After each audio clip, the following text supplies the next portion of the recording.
உங்களுக்கு மனசாட்சின்னு இருந்தா ஒண்ணு இருக்காடா?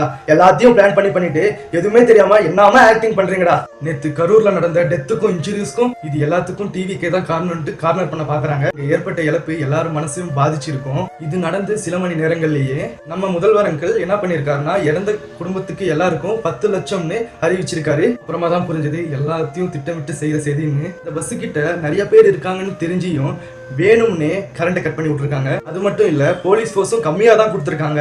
இடமும் நெரிசலா இருக்கிற இடம் தான். இல்ல பர்மிஷன் அந்த இடத்துல தான் கொடுக்கணுமா நான் கேக்குறேன்.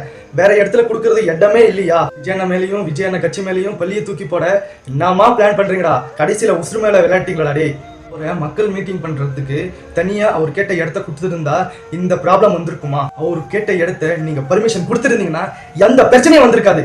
சேனல் சார்பா, என்னோட சார்பா அந்த 38 குடும்பத்துக்கும் நான் ஆறுதல் தெரிவிக்கிறேன். விஜயண்ணனுக்காக நம்ம என்ன சப்போர்ட் பண்ண முடியும்னா, வி சப்போர்ட் விஜயண்ணன்ட்டு ஹேஷ்டேகை ட்ரெண்ட் பண்ணி விடுங்க. கண்டிப்பாக கமெண்ட்லேயும் போட்டுருங்க ஃப்ரெண்ட்ஸ்.